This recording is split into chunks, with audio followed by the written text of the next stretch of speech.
Hello everyone, and thanks for taking the time to check out this video. Today's presentation is going to be relatively brief, and we're going to be addressing some of the nuances of United States federal law as it pertains to antique firearms. I've seen a number of videos on this topic recently and was reminded that there's a really pervasive misconception about how exactly antique firearms are defined according to US federal law. Well, most people are super close in their stated understanding. There's a really important dimension of this conversation, which almost everyone seems to get wrong. And that's what this video is about. So if that interests you, stay tuned because we're going to get into that right now. So the thing that everyone seems to get wrong about antique firearms is that there's not actually a singular definition of antique firearm according to federal law. There's actually two distinct definitions of antique firearm provided by the federal government, found in two distinct sections of the United States Code. What that means is the legal standard for an antique firearm changes depending on the legal circumstances which are being applied.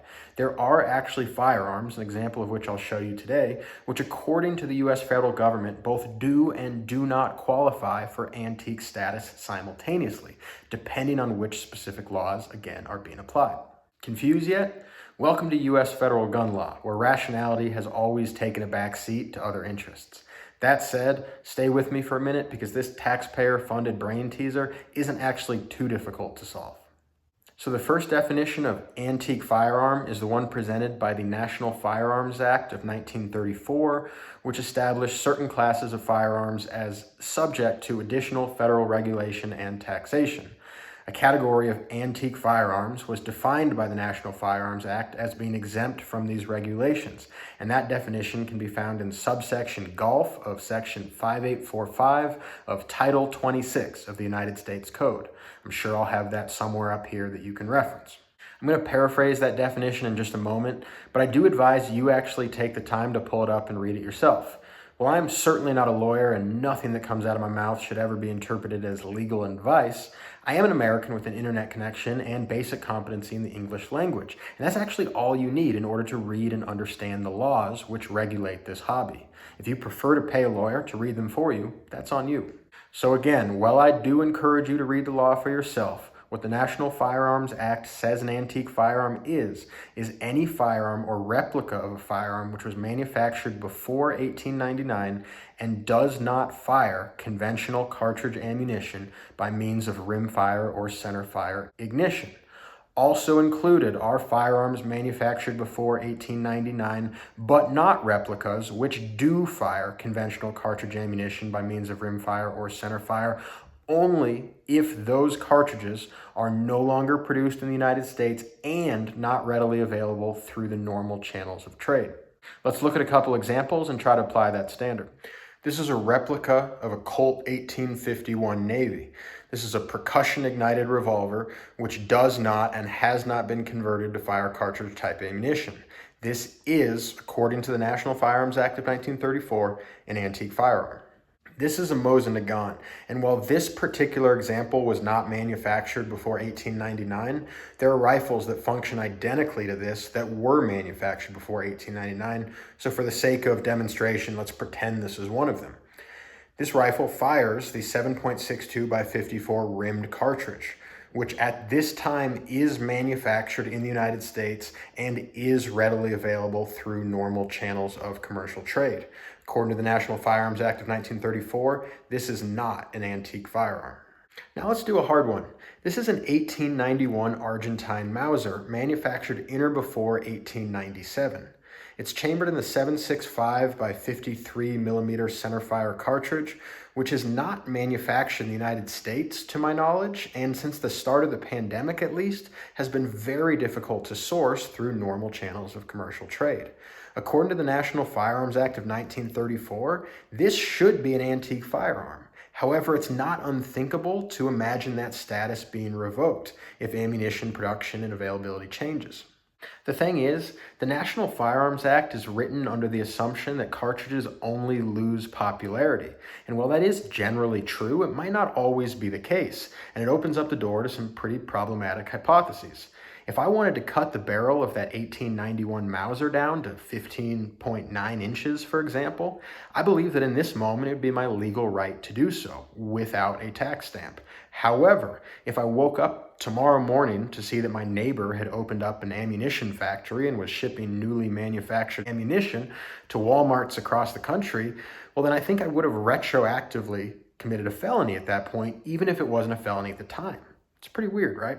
But remember, the definition provided by the National Firearms Act is only one of the two definitions that we're working with.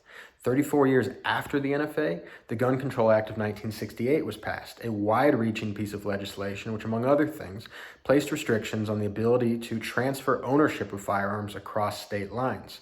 Once again, these new laws included provisions to exclude antique firearms, but they used a slightly different definition, because of course they did. The definition of antique firearm offered by the Gun Control Act of 1968 can be found in subsection Alpha 6 of Section 921 of Title 18 of the U.S. Code, and is actually a little more lenient.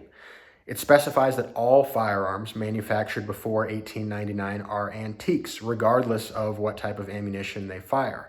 It also specifies that a conventional cartridge firing a replica of a firearm manufactured before 1899 will be considered an antique if that cartridge is no longer manufactured in the United States and is not available through normal channels of commercial trade. So let's test this second standard with those same reference pieces. Replica Colt 1851 percussion revolver, definitely an antique.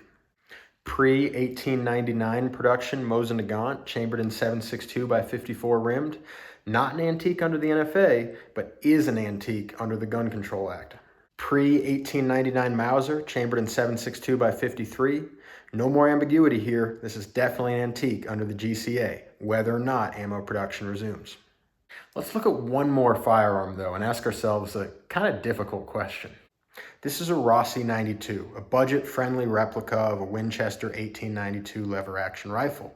Mine happens to be in .44 Magnum, which, although currently painfully inflated, is certainly still available. But here's the question. If this was one of the recent production Moroku Winchester 92s made in .44-40, would that not technically qualify as an antique according to the Gun Control Act? According to AmmoSeek, .44-40 is not in stock anywhere on the internet, which leads me to believe that a strong argument exists that that cartridge is not readily available through ordinary channels of commerce. Correct me if I'm wrong, but I'm pretty sure the pandemic may have inadvertently pushed thousands and thousands of cartridge-firing replica lever-action rifles and revolvers into the antique category, which is pretty funny to me. So the last thing we need to talk about is what do we do when we have two competing definitions for antique firearm?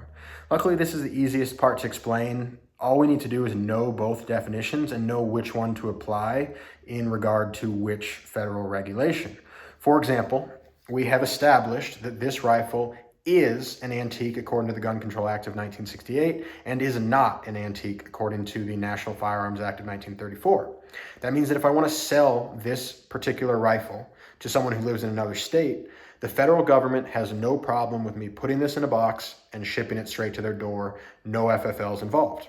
However, if, for example, for God knows why, I wanted to shorten the barrel to below 16 inches on this, that is not okay without going through a Form 1 and paying my $200 tax stamp, because that is covered under a different piece of legislation. So hopefully that all makes sense, or at least as much sense as it was designed to make.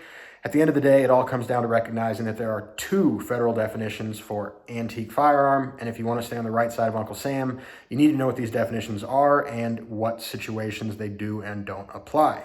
The other thing you need to be mindful of is that sometimes state and municipal governments reference the federal definition for antique firearms.